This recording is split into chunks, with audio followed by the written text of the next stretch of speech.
ग्रामीण परिवेश में पला बड़ा व्यक्ति न सिर्फ सहज सरल होता है, बल्कि यदि वो कुछ अलग ठान ले तो असंभव को भी संभव कर दिखाता है। बदनावर के राजेश अग्रवाल इसका जीता जागता उदाहरण है। मध्य प्रदेश सरकार में राज्य नागरिक आपूर्ति निगम में उपाध्यक्ष के पद पर आसीन अग्रवाल बदनावर क्षेत्र की जनता के लिए किसी मसीहा से कम नहीं है। वहां की जनता का कहना है कि वो योग्य हैं, मेहनती हैं, निस्वार्थ सेवक हैं और सबसे बड़ी बात ईमानदारी से अपने काम को अंजाम देते हैं। साधना न्यूज मध्य प्रदेश के कार्यक्रम नायक में उन्होंने अपनी सफलता का मूल मंत्र साझा किया।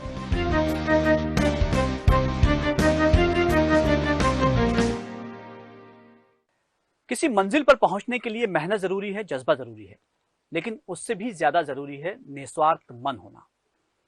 इस वक्त मध्य प्रदेश राज्य निगम आपूर्ति के उपाध्यक्ष राजेश अग्रवाल जी हमारे साथ में हैं, जो मिसाल है इस बात की कि सिर्फ मेहनत नहीं, उसके साथ साथ निस्वार्थ मन, निस्वार्थ सेवा यदि हो तो आप उस जगह पहुंचते हैं जहां पहुंचना चाहते हैं। नायक में आज राजेश जी हमारे साथ में हैं, हम स्वागत करते हैं राजेश जी का। राजेश जी बहुत स्वागत है आपका। और बदनावर से चलकर एक ग्रामीण पृष्ठभूमि से निकलकर एक राज्य मंत्री का दर्जा प्राप्त करना और नागरिक आपूर्ति निगम के उपाध्यक्ष के पद पर पहुंचना, आपको लगता है, ये लोगों को लगता है कि बड़ा आसान है, लेकिन इसके पीछे की यात्रा हम जानना चाहते हैं। कहां से शुरुआत हुई आपकी, राजनीति में दखल कैसे हुआ? मैं बचपन से ही जो है मेरे पारंपरिक, मेरे पिताजी, मेरे ग्रैंडफादर, उनसे मुझे विरासत में ये समाज सेवा, राष्ट्र सेवा का भाव जी जागृत हुआ। बचपन में मुझे मेरे पिताजी राष्ट्रीय स्वयंसेवक संघ की शाखा में भेजते थे जब मैं बहुत छोटा था। अच्छा। वो बोलते थे कि तू शाखा में जाएगा तो तेरे को हम मिठाई खिलाएंगे।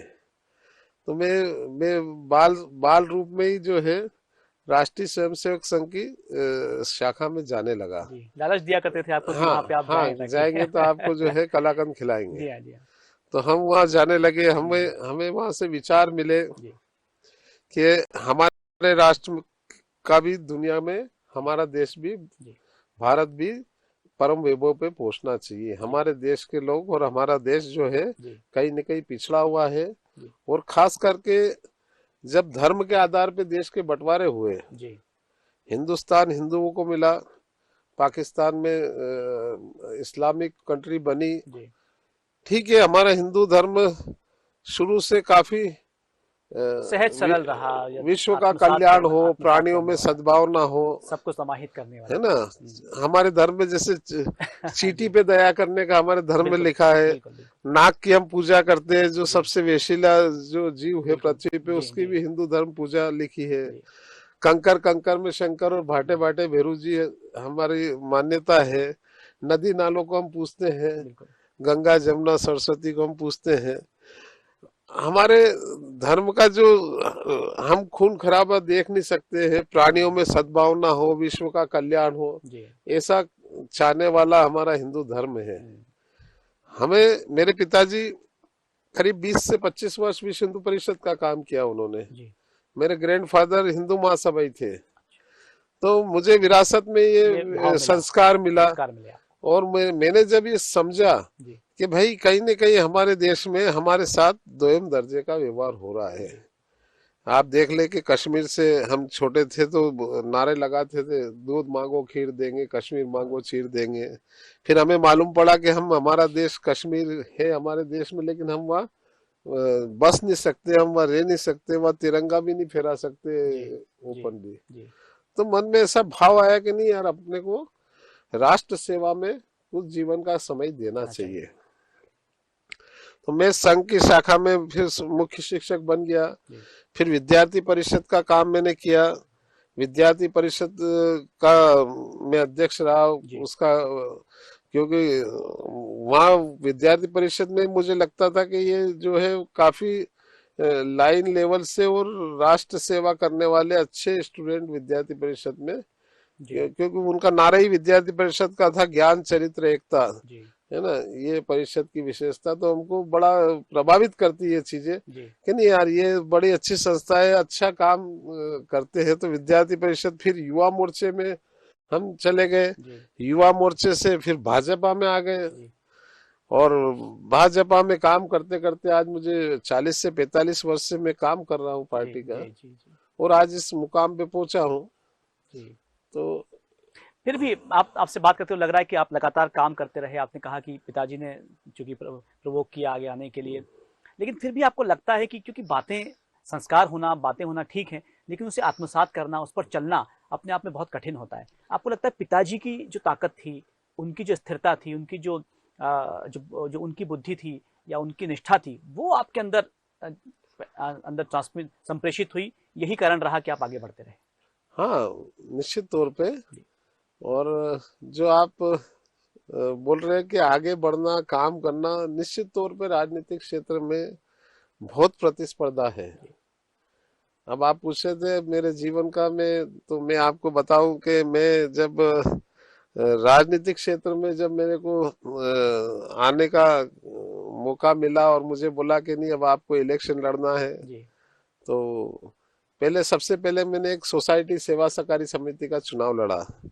तो मेरी पैनल के 12 लोग थे। जी तो मैं तो कॉलेज पढ़ के गया था, मुझे कुछ राजनीति से ज्यादा जानकारी नहीं थी, लेकिन मुझे, मेरी पैनल के सारे लोग हार गए, मैं अकेला जीता, जी और मैं सर्वाधिक वोट से जीता। जी तो मुझे प्रेरणा मिली कि नहीं, अच्छे लोगों का राजनीति में लोग सपोर्ट करते करते हैं हैं। करते हैं। क्योंकि मेरे परिवार व्यवसायिक रहे, मेरे फादर, ग्रैंडफादर, इंडस्ट्रीज थी हमारी, जी जिनिंग ऑयल मिल, जिनिंग कॉटन प्रेसिंग फैक्ट्री थी। जी तो परिवार के लोग बोलते थे इकलौता बेटा है तू, राजनीति अच्छे लोगों का काम नहीं है, हम्म। तो राजनीति में अच्छे लोग नहीं जाते, अपना तो बिजनेस संभालो तुम, जी ठीक है समझ दो, लेकिन फुल प्लेस में इधर काम नहीं करना। लेकिन मुझे प्रेरणा मिली, जी मैं वो जब इलेक्शन लड़ा और मुझे भारी बहुमत से लोगों ने वोटिंग करी, जी तो मुझे लगा कि अगर अच्छे लोग राजनीति में नहीं जाएंगे जी तो ये जैसे गंगा मैली, वो एक तरफ बिल्कुल। नागनाथ है, एक तरफ सापनाथ है, जी हाँ। जनता किसको चयन जी करेगी? जी जी। तो उस तरीके की स्थितियां बन आप जाती है। 2019 की बात कर रहे हैं जब आप नहीं, चुनाव जीते? 19 नहीं, ये तो उसके बहुत बहुत पहले पुरानी, की बात कर रहे हैं। बहुत, जी जी मैं आपको जो 90, ये तो 87 का लड़ा था, जी ये सोसाइटी में चुनाव जी जी सोसाइटी 86 की में। बात कर रहे हैं। जी और उसके बाद में फिर एक पार्षद का चुनाव लड़ा। जी जब भी मुझे प्रतिस्पर्धा इतनी रहती, और अपने ही पार्टी के लोग चाहते हैं कि एकदम से ये आगे कैसे बढ़ कैसे रहा आगे है, बढ़ रहे हैं? तो वो कई परिस्थितियां ऐसी, इतना मन कभी कभी वो हो जाता था कि छोड़ा छाड़ी करे, छोड़ दिया अपने ही जाए। परिवार के लोग अपने को जी कहीं ना कहीं पसंद नहीं, वो जी रोकने की प्रयास कर रहे हैं। जी लेकिन एक भाव मन में था कि नहीं, बस राष्ट्र सेवा करना, जी भारत माता को परम वैभव पे पहुंचाने का काम अपने को करना है। जी और मेरी पारिवारिक परिस्थितियां ऐसी थी कि मैं समय दे सकता था, जी क्योंकि दुनिया में हर व्यक्ति आया है, उसको अपना परिवार चलाना है, सबसे प्राथमिकता वही है उसकी। अपना व्यवसाय करना है, जी रोजी रोटी कमाना है। जी हाँ। लेकिन राष्ट्र के लिए, देश के लिए, समाज के लिए, गांव के लिए अपन कुछ समय दे सके, जी ऐसा बहुत कम बहुत लोग कर कम पाते है। हैं, बिल्कुल निस्वार्थ भाव से। निस्वार्थ भाव से, बिल्कुल सही है।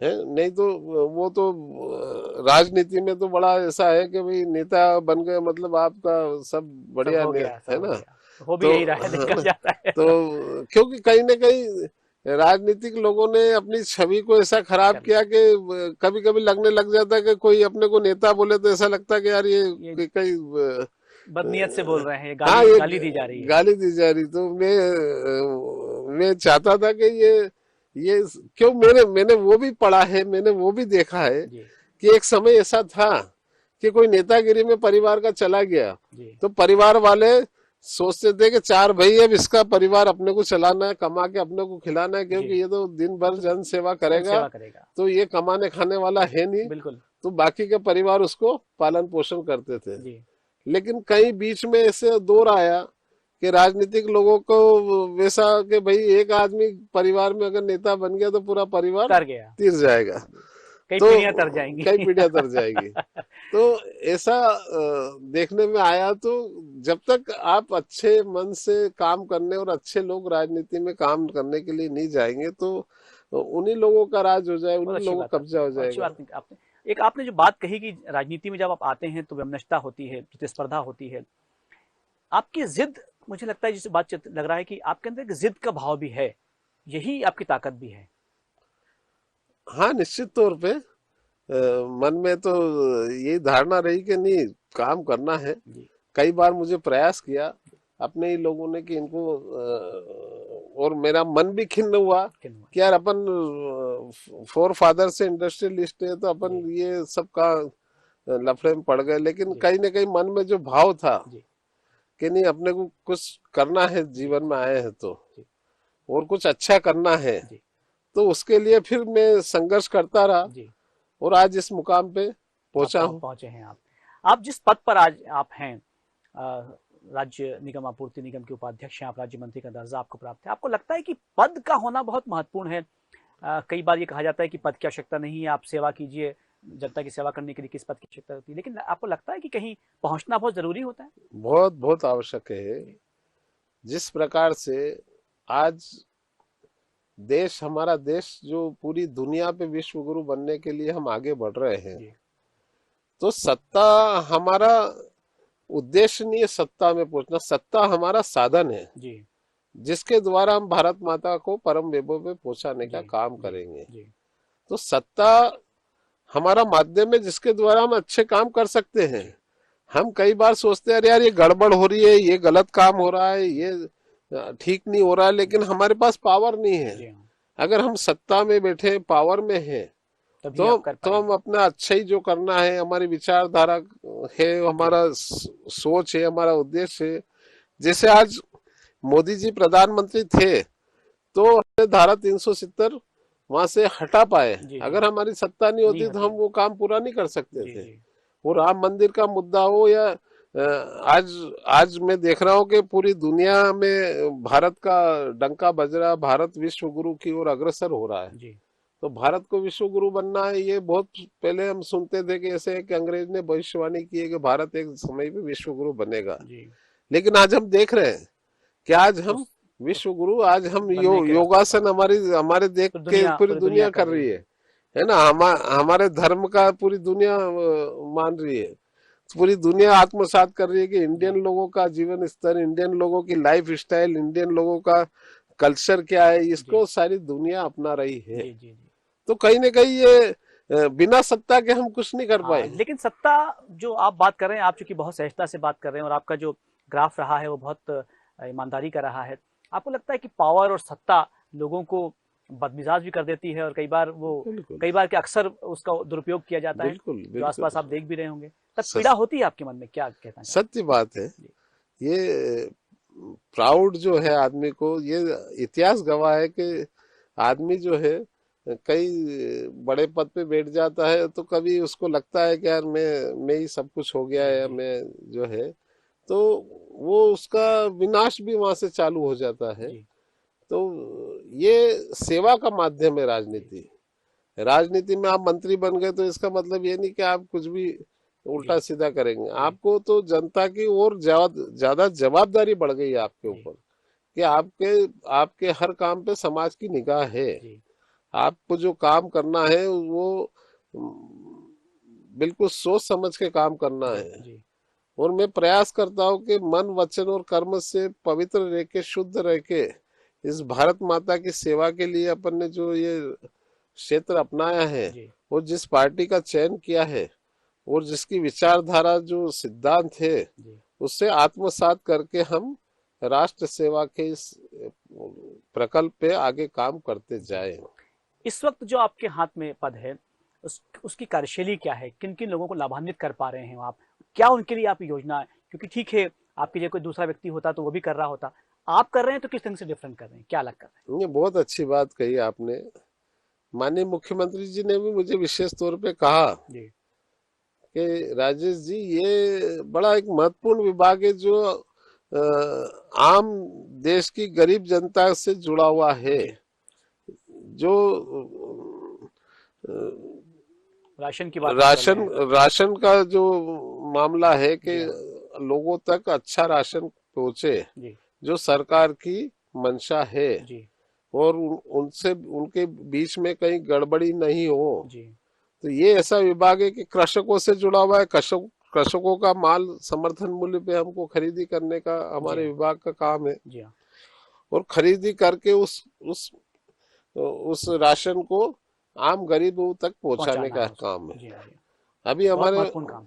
हाँ, बड़ा महत्वपूर्ण काम है। और अभी हमारे माननीय प्रधानमंत्री जी ने इसमें यहाँ तक के घर घर तक राशन हम पहुंचाए, जी है ना। राशन की दुकान पे किसी गरीब को लाइन में नहीं लगना पड़े, जी राशन उसके डोर टू डोर हम डिलीवर करें, जी इस ओर हम काम कर रहे हैं। जी। अभी मैं अभी एक महीना ही हुआ मुझे समय वहाँ। कम हुआ है आपका। रईस जी, हाँ, आपका समय कम हुआ है निश्चित रूप से, लेकिन हालांकि इस बात से आप परिचित होंगे कि राशन में जितना भ्रष्टाचार होता है वो उससे बड़ा भ्रष्टाचार कहीं दिखता नहीं है, क्योंकि आम आदमी के पेट पर लात पड़ती है सीधे। कहीं भ्रष्टाचार को लेकर आप कुछ करने वाले हैं, मतलब चूंकि साधना न्यूज पर ये प्रोग्राम बहुत महत्वपूर्ण लोग देख रहे हैं, तो ऐसे वक्त में आप जो बोलेंगे बहुत महत्वपूर्ण होगा, क्योंकि अगर आपने ये कर लिया तो शायद बहुत बड़ी जीत होगी इस प्रदेश की। नहीं, निश्चित तौर पे हमारा भाव यही है कि हमको जो दायित्व दिया है जी हम उस पर खरा उतरे। जी और ये बड़ा सेंसिटिव विभाग है। जी और जिस प्रकार आप कह रहे हो कि राशन माफिया लोग जी इसमें हाँ सक्रिय है, उनसे लड़ाई लड़के जी और राशन उचित क्वालिटी का, जी और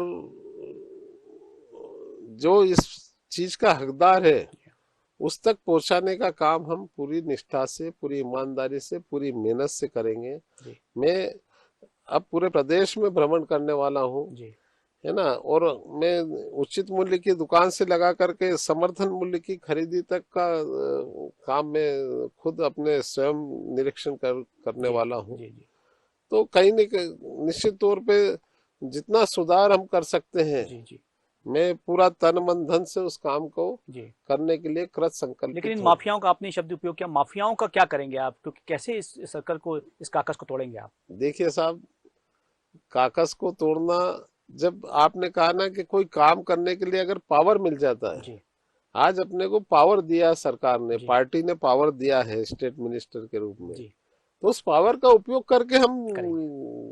गलत और गंदे लोगों को खत्म करेंगे। जी, बहुत अच्छी बात आपने कही। 2019 पे चलते हैं, जब आप निर्दलीय चुनाव लड़े और आपने जीत हासिल की, मोहन सिंह शेखावत जी को आपने हराया, चूंकि वहाँ बहुत स्ट्रांग उस वक्त थे। वो क्या दौर था, हम चाहेंगे थोड़ा सा आप कि वो बागी शब्द भी आपके आपके साथ में उस वक्त लगा, लेकिन अंततः भाजपा ने स्वीकार किया कि आप उस योग्य थे। क्या दौर था वो, क्या था कि आपको निर्दलीय चुनाव लड़ना पड़ा? मेरी विधानसभा के साथ अक्सर ये हुआ है जी कि हमारे यहाँ पे बाहर के लोगों को प्रतिनिधित्व करने के लिए दोनों ही राजनीतिक दलों ने मौका दिया। जी मेरा ऐसा मानना है कि क्षेत्र का प्रथम नागरिक क्षेत्र का ही व्यक्ति बनना होना चाहिए। चाहिए। लेकिन लंबे समय से आप देखेंगे कि बदनावर में हमारे यहाँ बाहर के लोगों को वहाँ पे विधायक के लिए लॉन्च कर दिया जाता लॉन्च कर दिया था। जाता है। जी तो 2013 में माननीय हमारे वरिष्ठ नेता शेखावत जी, उनका उनको वहां से टिकट दे दिया गया। तो जी उन्होंने कहा यार मुझे मुझे तो ऊपर से भेज दिया, लेकिन मैं एक चुनाव लड़ूंगा बस, जी इसके बाद में जी मैं अपने क्षेत्र में ही काम करेक्ट। करूंगा, सेवा उधर ही दूंगा। तो जी हमने कहा ठीक है, हमने एक्सपेक्ट किया, पार्टी जी का आदेश मान्य किया जी उनको। क्योंकि उनका तो देखा भी नहीं थी कॉन्स्टिट्यूंसी के बिल्कुल कहाँ बिल्कुल, है उनके लिए नया था, बदनावर, क्या उनके लिए है, नया था। किधर बसा है बदनावर, जी कहाँ गांव गलियां है। बिल्कुल बिल्कुल। लेकिन चूंकि हमारी विचारधारा पार्टी का आदेश होने से हमने जी उनको विजय श्री दिलाई। जी लेकिन फिर अगले चुनाव में हमने पार्टी से निवेदन किया कि साहब जी अब जो है या किसी क्षेत्र के ही किसी व्यक्ति व्यक्ति को दिया को जाए। दिया जाए। तो कहीं न कहीं वहाँ वापिस से जो है उनको टिकट दे दिया गया। जी तो जनता में आक्रोश था। जनता ने मुझे कहा कि नहीं राजेश भैया, ये कब तक करेंगे, क्योंकि आपको सेवा करना है तो आपका क्षेत्र जो है, जी अब इंदौर से यहाँ वहाँ 100-125 किलोमीटर की दूरी है बदनावर जी की। अब कोई भी जनप्रतिनिधि अगर वहीं बसता है, वहीं का रहने वाला है, निश्चित तो रूप वो से अच्छी सेवाएं दे बेहतर पाता कर है। पाएगा। शेखावत जी बड़े नेता है, अच्छे नेता है, जी लेकिन उनका उनका क्षेत्र क्षेत्र इंदौर नहीं है। था। तो कहीं न कहीं जनता के मन में भाव था कि नहीं भाई, अपने यहाँ स्थानीय व्यक्ति होना को चाहिए। होना चाहिए। तो उस वजह से मुझे जो है जी वहाँ की बदनावर क्षेत्र की जनता ने चुनाव लड़ाया। जी और जनता मेरी भगवान है, जी जनता जी का मैं आदर करता हूँ, तो जनता के कहने से मैंने चुनाव लड़ा। जी जी जी। इस वक्त बदनावर या बदनावर का जो क्षेत्र है वो आम जनता आपसे क्या एक्सपेक्ट कर रही है, क्या क्या आपसे आशा कर रही है कि किस तरह का काम वो चाहते हैं आपसे? जनता जिस प्रकार की मेरी छवि है, जी मुझे लोग भोला भंडारी कहते हैं, तो लोग वो एक्सपेक्ट करते हैं कि हमारा अग्रवाल जी ईमानदारी से जी और सत्य निष्ठा से जनता की काम करे, जनता की सेवा करे। और मैं प्रयास करूंगा कि मैं जनता की भावनाओं पे खरा उतरूं, उनकी उम्मीदों पे खरा उतरूं, क्योंकि मुझसे बहुत अपेक्षा है जनता की।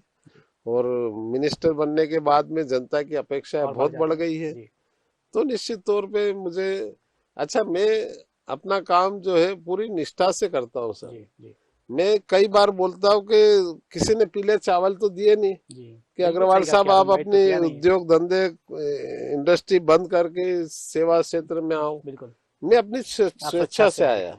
मैंने खुद ये दायित्व पार्टी ने दिया और मैंने खुशी ग्रहण किया खुशी उसको। इसको लिया है। जी तो जनता का अधिकार है मुझ पे, जी और जनता की के काम करने के लिए मैं सुबह से रात तक, मुझे कभी झुंझलाहट या चिड़चिड़ाहट नहीं या होती। थकान महसूस नहीं नहीं होती है, क्योंकि मैंने ये रास्ता अपने मन से चुना है। जी जी तो सार्वजनिक जीवन में आए हैं तो जनता की भावनाओं के अनुरूप हम काम जी करेंगे। जी जी बहुत अच्छी बात है। 2023 में चुनाव मध्य प्रदेश में होने वाले हैं, क्या सिनेरियो देखते हैं आप? मुख्यमंत्री शिवराज सिंह चौहान फिर से मुख्यमंत्री बनेंगे, भाजपा की क्या स्थिति होने वाली? निश्चित तौर पे भारतीय जनता पार्टी की वापस से मध्य प्रदेश में भारी बहुमत से सरकार बनेगी।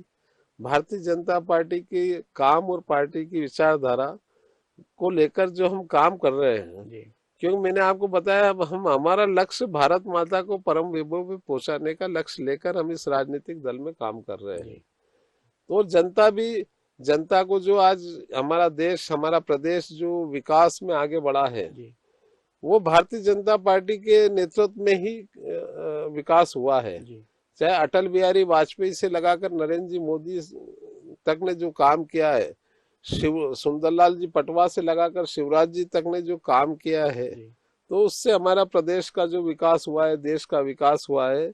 और इस देश का और इस प्रदेश का और इस देश की जनता का जीवन स्तर सुधारना, यहाँ के हिंदुस्तानियों का जो उनका जो मनोभाव है हाँ, वो भारतीय जनता पार्टी की सरकारों में ही सही दिखता है। हमने देखा कि हमारे हमारे देश के लोगों का जीवन स्तर सुधरा है। उनके जी भी पक्के मकान बने, उनके घर भी 2 पहिया 4 पहिया गाड़ी आई है, उनके गांव की सड़क बनी है, उनके घर में राशन फ्री जा रहा है, उनको बिना ब्याज के पैसा मिल रहा है। जी वो कृषि एग्रीकल्चर में जो उत्पादन हो रहा है, प्रोडक्शन हो रहा है, वो सरकार सपोर्ट प्राइस पे खरीद रही है। जी अनेकों ऐसे काम किए हैं जिससे आज मुझे लगता है कि हमारे देश जो है स्वावलंबी देश, और हमारे देश के लोगों का जीवन स्तर ऊंचा उठा अच्छा है। जी क्योंकि मैं जिस क्षेत्र को बिलोंग करता हूँ, धार जिले को, जी हाँ वहाँ वहाँ आदिवासी बहुल क्षेत्र है। जी तो आज मैं देखता हूँ, हम पहले छोटे थे, सोचते थे यार हमारा देश कितना पीछे है, वो विदेशों के अंदर तो काम करने के लिए भी जी जाते तो गाड़ी लेके जाते हैं। जी हाँ आज हम वो देख रहे हैं वो हो कि रहा है। हमारे यहाँ लेबर काम करने आती तो बाइक पे बैठ के आती जी जी है ना। तो लोगों के पक्के मकान बन रहे हैं, लोगों के घर 2 पहिया 4 पहिया गाड़ी आ रही है, लोगों के टीवी फ्रिज कूलर घर में एसी लग रहे हैं, जी आम लोगों के जी जीवन स्तर सुधरा सुधर है। रहा है। और ये जीवन स्तर भारतीय जनता पार्टी ने ही सुधारा है। सुधारा है। भारतीय जनता पार्टी के कार्यकलाप और भारतीय जनता पार्टी की सरकारों में ही जी जनता का उत्थान उत्थान हुआ हुआ है। है। जी तो निश्चित तौर पे हमारे देश की जनता जो है भारतीय जनता पार्टी को वोटिंग करेगी, जी भारतीय जनता पार्टी की भारी बहुमत से सरकार बनाएगी, जी और भारत माता को परम वैभव में पहुंचाने का जो हमारा लक्ष्य है, वहां तक उसे हम पूरा पूरा करेंगे। करेंगे। अंतिम सवाल ये है कि आपने कहा कि पद होना बहुत महत्वपूर्ण है, पावर होना बहुत महत्वपूर्ण है, सत्ता होना जरूरी है। आप अपने आप को किस रूप में देखना चाहते हैं? अभी इस वक्त आप राज्य मंत्री हैं, किस रूप में आप अपने आप को अगले 5 सालों में देखना चाहेंगे, अगली कार्यशैली में देखना चाहेंगे? देखिए साहब, मैं जिस विचारधारा को लेकर काम कर रहा हूँ, यहाँ पे जो आपका कार्य पद्धति है, उसके हिसाब से पार्टी तय करती है कि जी आपको कहाँ पे बैठ के काम करना है। पार्टी में मैंने पूर्व मंडी बोर्ड में भी 8-9 साल तक मैंने कार्य किया, तो निश्चित तौर पे मैंने अगर अच्छा काम किया तो आज मुझे प्रमोशन पार्टी ने दिया है, और पार्टी ने मुझे राज्य मंत्री के दायित्व पे और एक सेंसिटिव विभाग में मुझे काम करने का मौका दिया है। तो ये पार्टी तय करती है कि राजेश अग्रवाल कहाँ काम करेगा, किस क्षेत्र में जाना है, कौन सा दायित्व निभाना है। मुझे जो पार्टी दायित्व देगी उसे मैं सिरोधार्य करके राष्ट्र सेवा के काम में काम करूंगा। चलिए, आप हमसे जुड़े, हमसे बातचीत हुई और साधना न्यूज के दर्शकों से आप रूबरू हुए, बहुत सारा धन्यवाद। तो आप थे राजेश जी, जिन्होंने गांव के लोगों के बीच में काम करते हुए राज्य मंत्री के दर्जे तक का सफल प्राप्त किया है। और एक वादा जो साधना न्यूज पर आपने किया है कि जो राशन का एक माफिया है उस काकस को तोड़ने का आप काम करेंगे और आम जनता को उसकी सुविधाएं देंगे। हम चाहेंगे कि आप इस वादे पर लगातार काम करें और इस प्रदेश की जनता को वो सब मिले जिसकी वो हकदार है। आप देखते रहिए साधना न्यूज मध्य प्रदेश।